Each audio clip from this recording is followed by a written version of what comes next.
Nesse 5 de abril, dia em que o episódio do Eu Com Isso vai ao ar, começa a festa de Pêssar. É a data em que lembramos a libertação do povo judeu do Egito, em que lembramos da luta de Moshe para tirar os seus da situação da escravidão. Ano a ano, esse marco é um convite para pensarmos na relevância do que é a liberdade. Sou João Torquato, sou músico, ativista do movimento negro e estudo os conflitos que se originaram a partir da desintegração da antiga República da Iugoslávia, e esse é o Eu Com Isso, podcast do Instituto Brasil-Israel. E eu sou Elita Efraim, sou jornalista e fanática por futebol, e em 2023 o nosso grande motivo para pensar em liberdade vem diretamente de Israel, onde a democracia tem sido suprimida por governantes, mas brilha nas ruas com a marcha dos manifestantes. Para conversar com a gente sobre esse assunto, a gente convidou David Dizendruk, diretor do Instituto Brasil-Israel, idealizador do Ato em Defesa pela Democracia em Israel, que aconteceu em São Paulo no dia 26 de março. David, bem-vindo mais uma vez. A gente sempre fala, né, que a gente demorou 200 episódios para chamar o David, mas aí em 13 episódios já chamamos 2 vezes, então estamos compensando.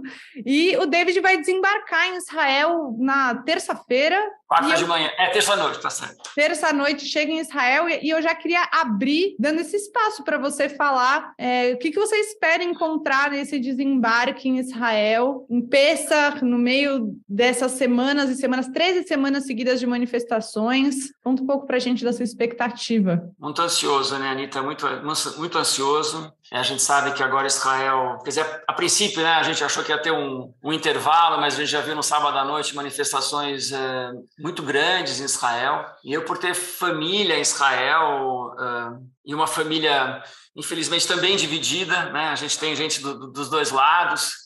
E então ansioso para conversar, ver a família, ver as pessoas lá, participar. Se houver alguma manifestação, óbvio que eu vou lá, quero muito conversar com as pessoas, eu quero escutar os dois lados, né? A gente sempre gosta muito no IB de exercer a curiosidade, de se aprofundar no tema, entender as diferentes camadas. Então essa mistura, óbvio, muita saudade de ver a família, de ver os amigos que eu tenho lá, mas também muito ansioso, um pouco angustiado com o que eu vou encontrar lá.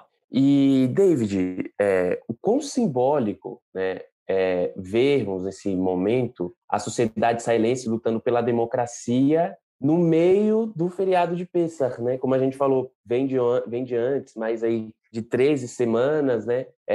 Mas agora vem ganhando cada vez mais força, né? A gente vê diversos setores dos mais variados espectros da sociedade israelense presente nas manifestações, e já aproveitando, né? Tem como falar de liberdade sem falar de democracia? Então, João, a gente sabe, né, que no judaísmo a gente fala que não existe coincidência, e a gente está numa festa que o seu grande simbolismo, talvez, da festa da nossa Páscoa, de Pêssar, seja a liberdade. No momento onde a gente vê muitos segmentos da sociedade israelense, como você falou, de jovens, adultos, ortodoxos, seculares, intelectuais, artistas, se manifestando de uma forma inédita em Israel, justamente pela sua liberdade, né? Democracia e liberdade, acho que andam totalmente de mão dadas, né? E lembrando que também a gente está muito próximo, né? O mês que vem a gente vai ter a celebração dos 75 anos de Israel, né? Da independência de Israel. E na declaração de independência de Israel, que também tem a ver com liberdade, né?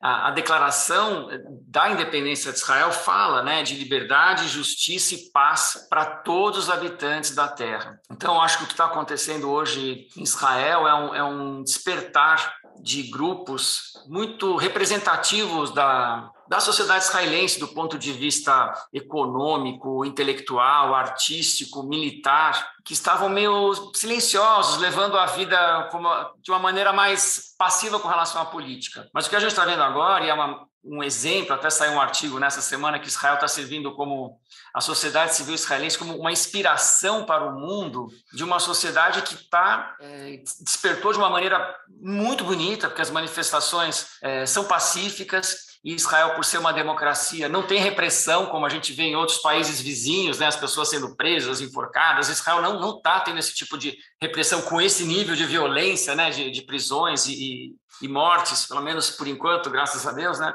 Então, acho que é um momento, é uma festa muito apropriada para a gente lembrar de como a liberdade e, por sua vez, a democracia é importante na história do povo judeu, né? É um valor importantíssimo. A gente saiu, a festa da Páscoa, a gente celebra a libertação da escravidão do Egito, né? Então a gente sai de uma escravidão para ser um povo livre, e não só ser um povo livre, mas para lutar pela liberdade. Isso também está muito expresso, né? A gente, em várias orações da fé judaica, a gente sempre fala isso.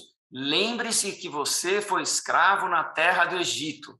Ou seja, por que você se lembra? Para você não fazer o mesmo com qualquer outro povo. Então, acho que o significado da festa da nossa Páscoa, de Pêssar, nesse momento que a gente está vivendo, e a gente sempre fala que não é só Israel, né, João? A gente é tudo junto, é para o povo judeu, né? Eu também não gosto muito dessa separação, porque é uma coisa, a gente tá junto, né?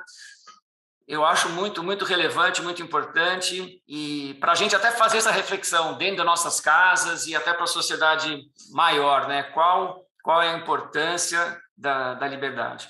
E, David, a gente mencionou no começo o ato, né, que aconteceu na comunidade Shalom, foi organizado pelo IB, apoiado também pela CIP, pela Casa do Povo, por diversos movimentos juvenis. Na descrição aqui desse episódio vai estar o link para vocês assistirem o discurso completo do David, mas queria falar um pouquinho sobre alguns pontos que você elencou naquela situação. Então, você falou sobre questionamentos que são feitos normalmente, especialmente contra judeus da diáspora, que se posicionam sobre as situações que acontecem em Israel. E aí pode ser a reforma jurídica, pode ser a ocupação, sobre diversos é isso. O que acontece em Israel, a gente acaba ouvindo alguns questionamentos do tipo, você não mora em Israel, você não pode falar sobre isso. Ou se você falar abertamente sobre isso, você vai dar munição para os nossos inimigos.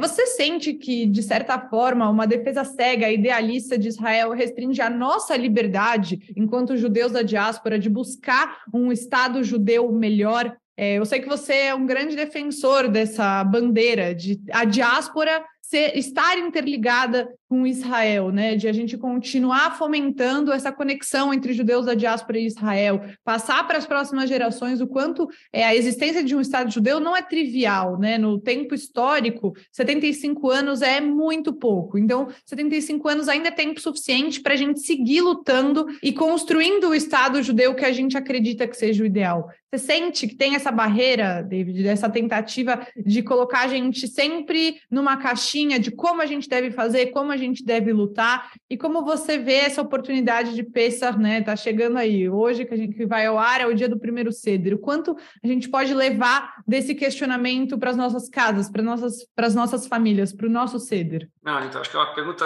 importantíssima, né? A gente está falando de liberdade de expressão também, né? Acho que é uma das camadas, e a gente sente na pele essa interdição do debate, do diálogo, como você falou, os dogmas, os axiomas, né, que são verdades absolutas sem nenhuma comprovação, né? Não tem comprovação, mas passa a ser uma verdade absoluta. Se você ousa desafiar essa verdade, você já é, né, cancelado, interditado, etc. Então, o que eu defendo, Anita, é que isso é incoerente com a nossa história, com as nossas tradições, né? Se você olhar para a história judaica, os reis de Israel, né? Porque falamos, o Bibi foi eleito, né? Então ele tem o direito né, democrático. Os reis de Israel eram ungidos por Deus, pelos profetas, né? E eles não eram autoridade absoluta, né? Eles não eram autoridade absoluta, eles tinham que respeitar as leis da Torá, Deus, os profetas. Então, não existe isso de uma autoridade absoluta no judaísmo, né? Não existe você, como eu falei antes, de você suprimir os direitos e as liberdades dos outros. Isso não é judaico e não é sionista, como eu falei, também todo esse resgate da declaração de independência do Estado de Israel. Então, eu acho que é muito uma questão de valores. Quais são os valores que efetivamente a gente aprende na nossa tradição judaico e sionista?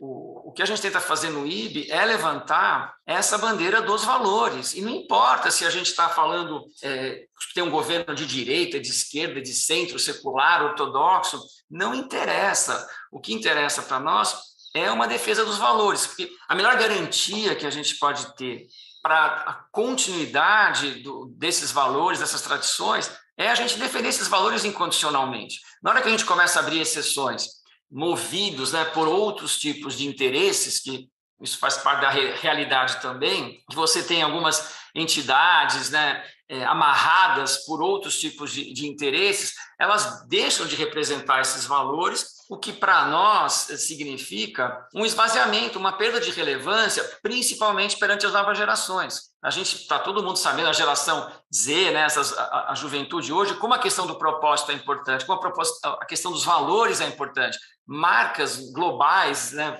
fortíssimas do mundo inteiro, de roupa, de alimentos, de perfumaria, do que você quiser, hoje estão super atentas a serem autênticas, verdadeiras com relação ao seu propósito. Então, a gente, com relação à nossa tradição, também tem que ter essa verdade, essa autenticidade na defesa dos nossos valores. Na hora que a gente começa a abrir mão, bom, veja bem, mas aqui aquela pessoa não vai ficar legal, aquela não vai ficar contente, melhor não falar sobre isso, vamos ficar em silêncio, né, que foi outra questão que a gente falou também, a gente passa a ferir, a entrar em contradição com os nossos próprios valores. E isso, no meu ver, coloca em risco a continuidade e enfraquece a nossa tradição perante, principalmente, as gerações mais jovens. E você deu um spoiler antes da gente começar a gravação, que você queria falar um pouco sobre o Seder, né? Então, queria também te ouvir sobre isso. E que você acha que dá para incorporar no Seder desse ano a partir dessa situação, porque Pessah é uma festa de peregrinação, é uma festa que a gente fala, né, Leshanabá Be'Yerushalayim, então a gente quer estar ano que vem em Jerusalém, mas acho que a gente está num momento em que talvez o mais sionista dos judeus, aí um sionista mais crítico, né, não essa coisa chapa branca, se questiona se Jerusalém no próximo ano vai ser um lugar para si, né? No meu caso, por exemplo, que faço parte de uma família mista, que talvez no futuro Israel sequer, né, se continuar na toada que está, sequer reconheça a minha possibilidade de me sentir parte disso, será que no ano que vem essa é a Jerusalém que eu penso para mim? Então, o que você acha que entra no Seder, nessas noites que a gente celebra Pessah, o que a gente pode incorporar olhando para a atualidade? Legal.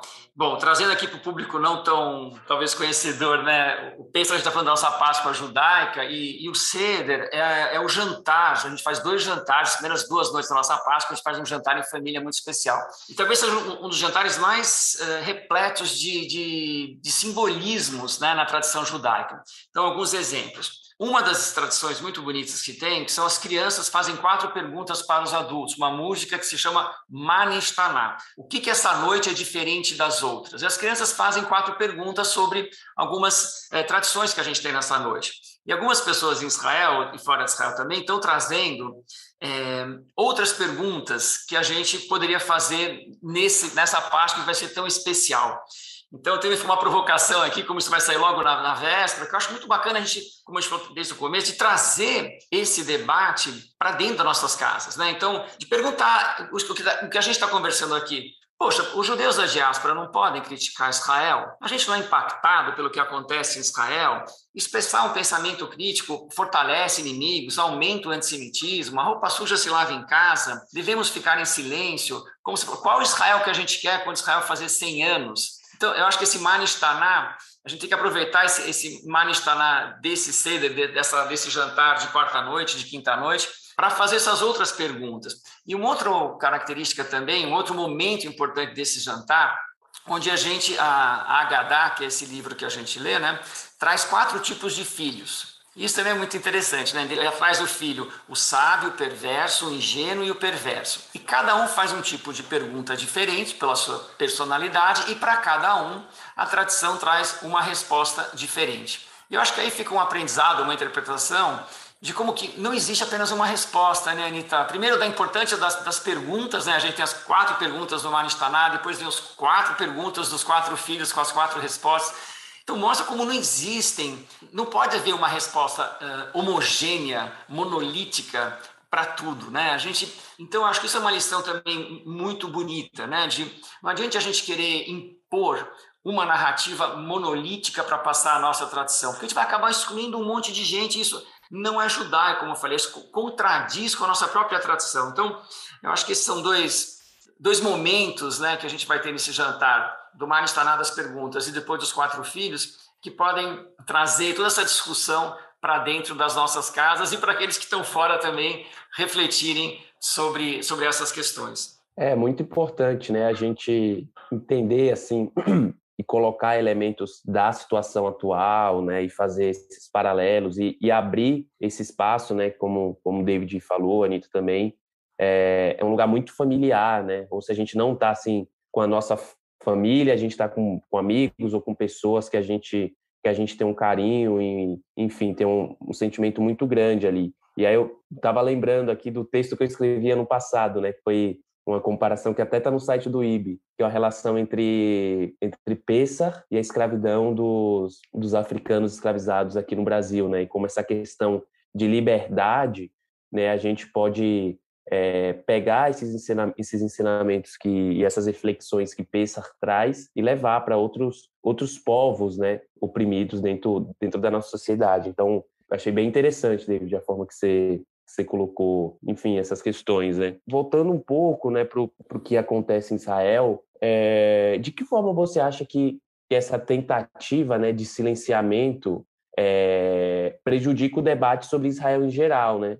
E aí, assim, né, acho que vale também a gente entrar no campo, né, de como parte, né, de setores da esquerda trata o assunto, né? Assim, como se fosse impossível qualquer debate político, qualquer debate complexo sobre Israel, né? Eu mesmo tive um debate com uma pessoa que eu falava, pô, tá tendo protestos, manifestações, greve geral em Israel, tá tendo setores, né, importantes da sociedade estão se mobilizando, as pessoas estão indo para a rua, e a pessoa falava, não, mas veja, mas não é uma democracia de verdade, até com... que aí chega, né, em muitos casos, até num pensamento antissemita, conspiratório, como se fosse tudo um teatro, tudo uma fachada.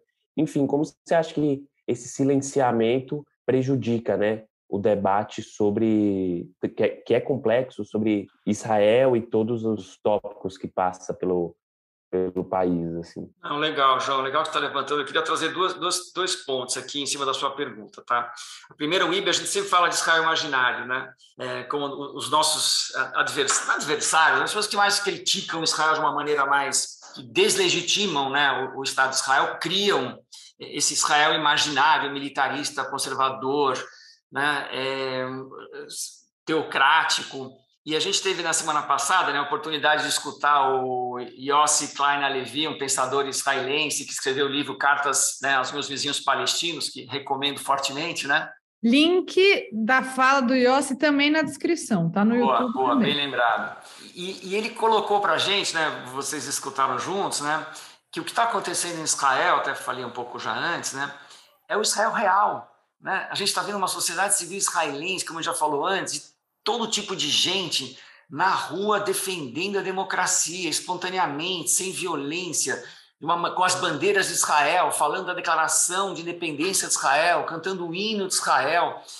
Então, está destruindo, né, com essa Israel imaginária. Então, olha, isso que é Israel. Então, o Yossi, ele até fala, a gente tem que amplificar essas vozes, a gente está dando uma oportunidade maravilhosa, absolutamente verdadeira, de amplificar o que é o Israel verdadeiro.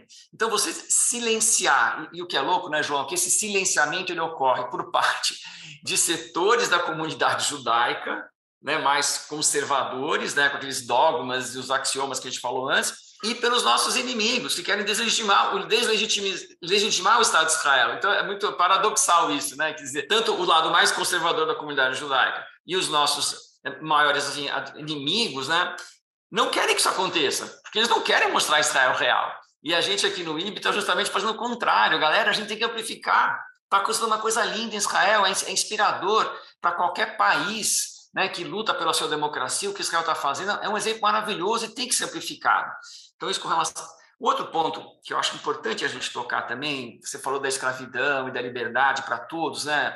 Eu acho que não pode deixar de falar da questão dos árabes israelenses e dos palestinos. A gente sabe que em Israel, os árabes israelenses têm, em muitas situações, mais liberdade do que árabes dos países vizinhos, isso é um fato, mas a nossa referência não são os países árabes, né? A nossa referência são, como eu falei antes, os nossos valores. E tem questões com relação aos árabes israelenses que não estão fazendo parte dessas manifestações. E também com relação aos palestinos, que eu acho que é uma questão, o Davi Grossman, né, soltou recentemente uma declaração dizendo, olha, estamos fazendo 75 anos Israel, mas faz 55 anos que a gente está ocupando um território que não é nosso. E aí, eu queria trazer também, como a gente sempre está fazendo no IB, trazer a complexidade. Uns falam assim, não, mas a gente não ocupa um território porque não havia um Estado palestino. É verdade, realmente nunca houve um Estado palestino, é verdade. E também falam assim, mas a gente não ocupa porque a Cisjordânia era ocupada pela Jordânia e Gaza pelo Egito. Então, como é que a gente pode ocupar um território? Vamos chamar aquilo de territórios em disputa. E o Mika Goodman, outro pensador que a gente gosta muito, também, né, Anitta, legal botar o link do livro dele, O Impasse de 67, outro livro incrível também para quem se interessa pelo conflito. Ele fala assim, olha, pessoal, vamos esquecer essa questão, ocupado, não ocupado, sobre disputa. O fato é que a gente está ocupando pessoas. Existe um povo sob ocupação. Não quer falar de Palestina, não quer falar de território ocupado, não quer falar de... Temos hoje, é um fato, a gente tem um povo hoje sendo ocupado que tem restrições, vários tipos de restrições, de movimentação, de eleição, de votar, de ir para cima e para baixo, enfim. E esse é um tema também, é um tema muito dolorido, muito difícil, não existe uma solução, a gente sabe que existe por parte da liderança palestina e por parte dos próprios palestinos, o Yossi Klein Levy falou isso, ainda uma resistência em reconhecer a legitimidade de Israel e também do lado de Israel isso também ocorre. Mas é uma questão que a gente não pode simplesmente, numa festa que a gente vai falar de liberdade, colocar esse tema embaixo do tapete. Perfeito, David. Acho que isso é realmente um ponto muito sensível. Tem muita dificuldade dentro da comunidade judaica em falar sobre isso, e aí, já na minha opinião, eu acho que, na verdade, o que alimenta os nossos críticos, ou o que a gente chama de nossos inimigos, é ignorar essa questão. Porque a partir do momento em que tem uma desonestidade intelectual, para usar palavras finas, em fingir que isso não acontece, isso sim dá muita munição para quem não gosta de Israel, para quem cultiva o antisionismo aliado ao antissemitismo, porque aí você realmente está colocando uma questão debaixo do tapete, você está dando argumentos para as pessoas dizerem que você não está sendo honesto. Então, quando você não aborda esse tópico, eu acho que isso sim piora a situação, porque hoje, como você falou no seu discurso no Shalom aquele dia, as redes sociais estão aí, todo mundo pode ver o que está acontecendo. Até contando aqui um bastidor, eu que estou sempre cuidando das redes sociais do IB, tem gente marcando a gente em violências contra os palestinos todos os dias, querendo que o IB faça alguma coisa sobre isso. Infelizmente, não temos esse poder todo, quem me dera, porém não temos, cobrando. Então, todo dia tem alguém na rede social falando sobre isso. Você fingir que isso não acontece, não vai melhorar a situação de forma nenhuma. Eu acho que esse é um ótimo gancho para o próximo tema que eu queria tocar com você. Eu queria falar sobre as Bará. Sei que você vai adorar falar sobre isso. Então, para quem não sabe, dentro da comunidade judaica, não só no Brasil, mas em todo o ambiente judaico-sionista, se fala em Asbará. A tradução literal da palavra é explicação, mas na prática o que acontece com a Asbará é que se tornou uma defesa irrestrita de Israel. Você não acha que essa liberdade que a gente busca para falar de Israel seria justamente poder praticar uma Asbará verdadeira, uma explicação de verdade sobre o que acontece em Israel, em vez de se sentir nessa pressão, nessa necessidade de defender Israel sem fazer qualquer questionamento? Total, né, Anitta?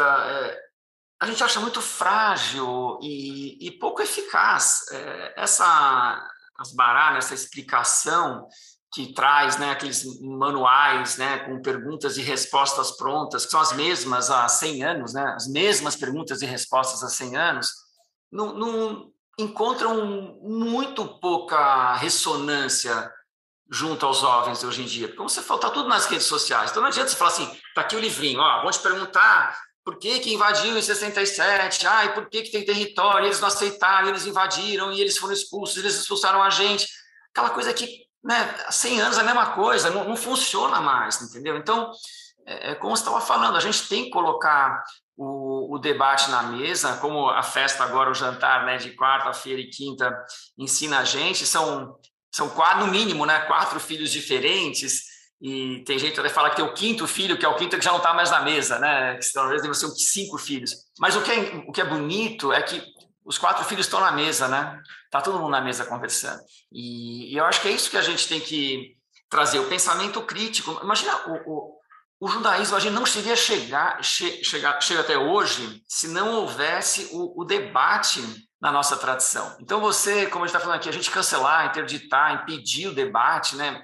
fechar as portas, né? Tem gente que não recebe a gente, que não quer, né? Quantas entidades recusaram fazer o ato? Não, aqui não. Né? Interdita, vamos falar sobre isso, né? É um assunto que não pode ser falado. Então, eu acho que como eu falei, essa Asbará, eu acho que ela não contribui em nada para a gente disruptar, né? Usar um termo aí bastante usado hoje, disruptar, impactar, transformar a realidade. Queria contar uma historinha rapidinha do Hillel. A gente tem dois grandes sábios na tradição talmúdica, né? Duas escolas rabínicas, que é o Hillel e o Shammai. E o Hillel, o que é interessante do Hillel, que a lei ela é estabelecida pelo que o Hillel fala, não pelo que o Shammai fala, né? Que são as duas escolas. E o Hillel tem uma historinha dele, que quando ele era criança, ele foi numa sinagoga e estava tendo um debate e ele queria entrar no debate. E falaram, não, aqui você não pode entrar, você é muito criança. Aí ele pegou, subiu no teto da sinagoga e ficou pela chaminé escutando o debate. E depois, muitos anos mais tarde, mais velho, tem aquela história que veio um cara que queria aprender sobre o judaísmo e foi primeiro no Shammai. Falou, Shammai, eu estou sem tempo, tal, me explica a essência do judaísmo em uma perna só. E o Shammai falou, você está louco? Eu estou há décadas estudando, vai estudar e depois você volta a falar comigo. E aí ele foi no Hillel. E o Hillel falou, tá fácil, não faça ao próximo o que você não quer que façam com você mesmo. E aí qual a moral da história? Né? Que o Hillel, ele jamais aceitava não participar de um debate e jamais aceitava que o outro não pudesse participar de um debate. E acho que essa historinha assim, é muito bonita, né? E tem muito a ver com a resposta que você falou, né? Pelo menos o que a gente acredita, né? Que a gente, sim, deve trazer o pensamento crítico ao debate e não colocá-lo fora da sala, fora da mesa. Antes de o João fazer a próxima pergunta, eu queria aproveitar e eu contar uma historinha também, que eu estava procurando, que eu queria falar sobre esse assunto e achei no blog do Rabino Urilan, que é o Rabino do João, inclusive, então acho que ele vai ficar feliz agora, que é falar sobre a laranja na Queará. Não sei se quem está ouvindo a gente já ouviu falar sobre isso, que tem uma versão que é mais conhecida e a que o Uri traz no blog dele, que é uma outra versão. Não sei se você também conhece, David, mas acho que você vai gostar de saber. Que a versão mais conhecida é que um dia um homem desafiou uma mulher e falou, uma mulher só vai poder subir na bimá, né, aquele púlpito que tem nas sinagogas, quando tiver uma laranja na Queará. E por isso, para falar de igualdade, se coloca uma laranja na Queará. E aí o Uri conta no blog dele, um post bem antigo, de 2009, inclusive, que o que aconteceu não foi exatamente isso. O que aconteceu foi que a Susannah Heschel, filha do grande filósofo e teólogo Abraham Joshua Heschel, participou de um painel com alunas na Oberlin College e que elas fizeram uma nova Haggadah e dentro da nova Haggadah elas colocaram um pão na Haggadah, o que é muito transgressor porque pão é hametz, fermentado, que é o que não se come em Pessach, e para falar das judias lésbicas, então das mulheres lésbicas dentro da comunidade judaica, porque o que elas queriam dizer é que não há tanto espaço para mulheres lésbicas no judaísmo quanto há espaço para uma casca de pão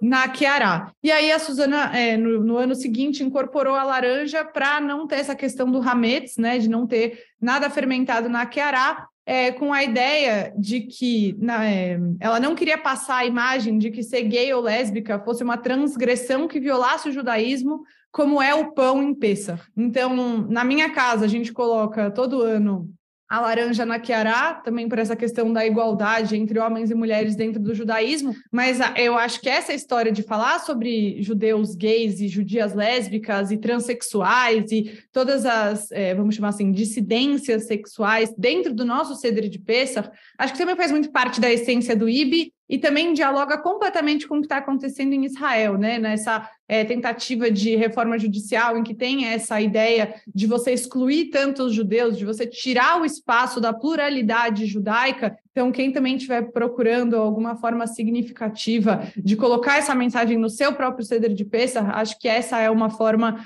que chama atenção, né? Mas, gente, todo mundo vai perguntar por que tem uma laranja na Queará? E aí tem essas explicações. As duas são muito válidas e que eu acho que dialoga com a forma como a gente quer ressignificar, né? A nossa mensagem também de liberdade, de cada judeu ser respeitado na sua judeidade e a gente poder incorporar outras características ao nosso ser judeu. Então, antes do João falar, eu queria compartilhar também essa história como uma dica de de um significado também para o nosso Seder. E aproveitando, e queria pegar um gancho, né, que no IB a gente tem um GAVA, né, o coletivo LGBTQIA+, enfim, e tem uma companheira do Rio, a Dani Weiner, um beijão para ela, que ela estava montando a Kiará inclusiva no CD de Pêssar no passado, e ela colocou a questão da laranja, ela queria algum elemento que fizesse menção à questão negra, né, comunidade negra aqui no Brasil. E aí foi discussões com o Uri, ele me ajudou, né, a gente pensamos juntos, e aí entrou o quiabo, né,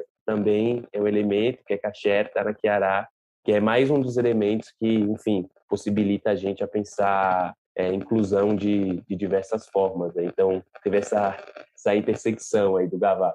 Mas voltando ao tema aqui, né, David? Enfim, nessa linha aqui do que a Anitta falou, do que eu coloquei, para encerrar, o que você gostaria de deixar como mensagem para esse início de Pêssar? Olha, tem uma frase do Mika Goodman, de novo, que ele fala, né, que a gente tem que deixar de ser tão julgador e ser mais curioso. Então, acho que essa é uma mensagem muito bonita. E a outra que eu li recente, o que é a verdadeira liberdade, né? Que a verdadeira liberdade é a gente acreditar no nosso poder de mudar a realidade, né? Que a gente tem esse poder, né, de iniciar, de criar, de mudar a realidade, ao invés de simplesmente reagir e sobreviver a ela, né?